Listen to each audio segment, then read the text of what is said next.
और सीधी तस्वीरें हैदराबाद में, जहां छत्तीसगढ़ इन्वेस्टर्स मीट में जहां मुख्यमंत्री विष्णुदेव साय शामिल हुए हैं। आपका एक सहभागी बनना चाहता है, एक पार्टनर बनना चाहता है और एक ट्रस्टेड पार्टनर बनना चाहता है, क्योंकि जब आप हमारी इंडस्ट्रियल डेवलपमेंट पॉलिसी के इंसेंटिव्स देखेंगे उसके बाद I am sure secretary Rajat Kumar who will be presenting this will have lot to tell you. Thank you so much for being here and Jai Chhattisgarh. Thank you so much, ma'am. जी, जैसे कि ma'am ने कहा, business runs on 3 questions, very simple: why, what, how. Why, what का answer ma'am ने दे दिया है, अब बारी है how. So इसका जवाब देने के लिए स्टेज पे हम आमंत्रित करना चाहेंगे. I would request for the presentation on investment opportunities in Chhattisgarh, requesting Shri Rajat Kumar Sir, IAS, Secretary, Department of Commerce and Industry, Government of Chhattisgarh, to kindly join us on the stage. Please put your hands together as we welcome him. Good morning Hyderabad. मंच पे उपस्थित माननीय मुख्यमंत्री जी, मंचासीन अतिथिगण, यहाँ पर आए हुए समस्त हमारे अतिथि जिन्होंने हमारे request पे, on our request you have come here. So I'll take you through with the background that my colleague had put in front of you. I'll take you through what do we want to tell you and how do we want to show you the investment opportunities that lie in Chhattisgarh. So this slide, I love to show this slide because a lot of people think that we make only steel, we make only cement. But if you look at the center of the screen, we have a 30 megawatt data center coming up in Naya Raipur. If you look at left of your screen, you will see Polymetech making its, starting to make its semiconductor in Naya Raipur. If you look at on the right, you would see we have taken away the names of the brand, so that we don't want to be associated with trademark infringements.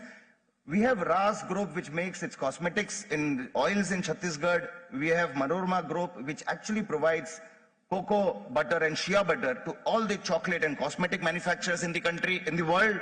We have Drools Pet Food coming from Chhattisgarh. We have engineering parts that power all the high-end vehicles across the world.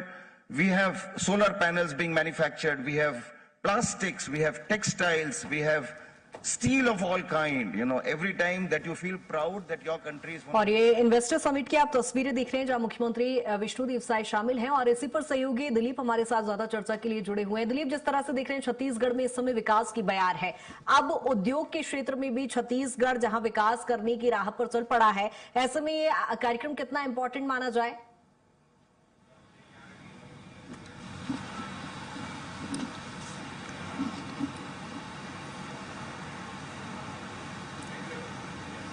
Dilip, आप तक आवाज पहुंच पा रही है मेरी? Hello, हाँ, नहीं पहुंच पा रही थी, फिर से रिपीट कीजिए सवाल. जी जी बिल्कुल. जिस तरह से हम एक बड़ा इवेंट यहाँ पर देख पा रहे हैं, उद्योगपतियों को आमंत्रित अब छत्तीसगढ़ में किया जाएगा, उद्योग के क्षेत्र में भी अब छत्तीसगढ़ में विकास देखा जाए.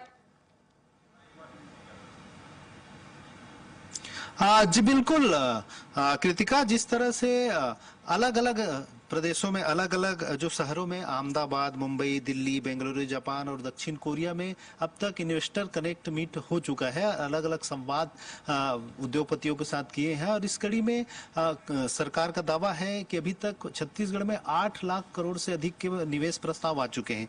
इसी कड़ी में आज हैदराबाद में यह इन्वेस्टर कनेक्ट मीट का आयोजन किया गया है, जिसमें छत्तीसगढ़ की नई औद्योगिक नीति, पॉलिसी कैसा है और यहाँ निवेश की किस तरह की संभावनाएं हैं, इसको लेकर प्रेजेंट दिया जा रहा है, प्रेजेंटेशन किया जा रहा है. मुख्यमंत्री विष्णुदेव साय, उद्योग मंत्री लखनलाल देवांगन यहाँ मौजूद है और प्रमुख सचिव रजत कुमार एक प्रेजेंटेशन दे रहे हैं. प्रेजेंटेशन के माध्यम से उद्योगपतियों को बताया जा रहा है कि किस तरह से छत्तीसगढ़ में संभावनाएं हैं, किन किन क्षेत्रों में संभावनाएं हैं, किस तरह से वे निवेश कर सकते हैं और छत्तीसगढ़ सरकार उनकी किस तरह से मदद करेंगी, आने वाले समय में उनके लिए किस तरह के बढ़िया अपॉर्चुनिटीज है. इन तमाम चीजों को लेकर प्रेजेंटेशन के माध्यम से जानकारी दे रहे हैं ताकि जो उद्योगपति हैं, देश भर के जो उद्योगपति उसमें शामिल हुए हैं, अलग अलग समूह के, अलग अलग क्षेत्र के, वे छत्तीसगढ़ की औद्योगिक नीति के साथ ही साथ यहाँ की संभावनाओं से वाकिफ हो सके और आने वाले समय में निवेश कर सके, इसको लेकर एक प्रेजेंटेशन दिया जा रहा है। और इसमें राज्य में उद्योग, अधोसंरचना, ऊर्जा, आईटी, खाद्य प्रसंस्करण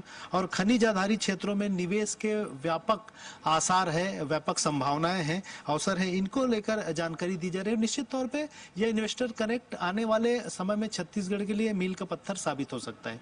जी कृतिका। बिल्कुल दिलीप, लेकिन जिस तरह से चूंकि छत्तीसगढ़ की पृष्ठभूमि को अभी तक हमने देखा है, छत्तीसगढ़ खासतौर पर अभी तक नक्सलवाद के लिए ही जाना जाता था, लेकिन जिस तरह से आपने खाद्य क्षेत्रों की बात की है, खनिज की बात की है, खनिज संपदा में छत्तीसगढ़ भरपूर वहां पर देखा जाता है खनिज संपदा। ऐसे में किस तरह के इन्वेस्टर्स को वहां पर इन्वाइट किया जा रहा है, किस तरह की रणनीति यहाँ पर मुख्यमंत्री की देखी जा रही है या प्रदेश सरकार की देखी जा रही है?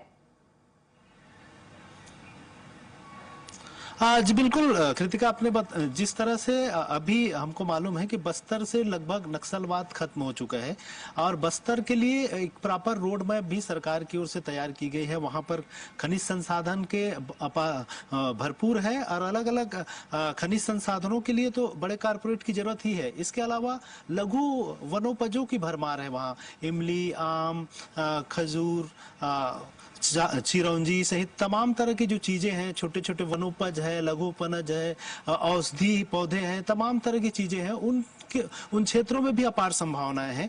तो बस्तर में अलग अलग क्षेत्र, न सिर्फ खनिज संसाधन जिसमें लौह अयस्क की बात करें वो है, इसके अलावा अलग अलग क्षेत्रों में अलग अलग आयरन ओर की सहित तमाम तरह की खनिज संसाधन वहां उपलब्ध है और साथ ही साथ विभिन्न प्रकार के लघु वनोपज वहां उपलब्ध है। तो आने वाले समय में उसको लेकर किस तरह से संभावनाएं हैं, इन तमाम चीजों की जानकारी दी जा रही है और निश्चित तौर पे आने वाले समय में इसका एक असर पड़ेगा, इम्पैक्ट पड़ेगा। और सरकार भी एक नई नीति लेके आई है कि बस्तर में जब नक्सलवाद था तो बहुत सारे उद्योगपति वहां आने से डरते थे, एक तरह से इन्वेस्टमेंट को रिस्क भरा माना जाता था। अब क्योंकि अब नक्सलवाद लगभग खत्म हो चुका है, तो ऐसे में जो भी उद्योगपति वहां उद्योग लगाएंगे अलग अलग क्षेत्रों में, उनके लिए ज्यादा से ज्यादा सहूलियत सरकार दे पाएगी और उन्हें भी आसान होगा और अब वहां पर उद्योग लगाना पहले की तुलना में ज्यादा आसान होगा।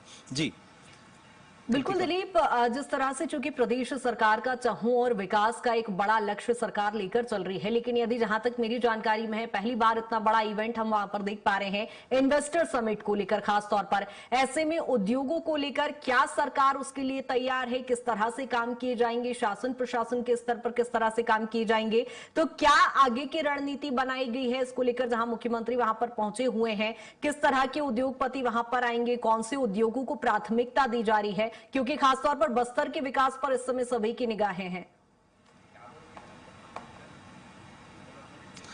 जी बिल्कुल कृतिका, सभी तरह के उद्योगों को खास करके फार्मा या मैन्युफैक्चरिंग यूनिट है या कॉस्मेटिक्स यूनिट्स है, अलग अलग तरह के से जो उद्योग है सभी के लिए एक अवसर यहाँ है और उन सभी के हिसाब से जिस तरह से छत्तीसगढ़ सरकार ने एक नई औद्योगिक नीति बनाई है उसमें एकल खिड़की सिस्टम भी, एकल विंडो प्रणाली जो लागू किया गया है कि तमाम तरह की जो अब जो बिल्कुल कहीं ना कहीं एक बड़ा इवेंट कहा जा सकता है। इस इवेंट को लेकर नजर भी बनाए रखिएगा। अपडेट आपसे लेंगे दिलीप। फिलहाल बहुत शुक्रिया तमाम जानकारी के लिए और सीधी तस्वीरें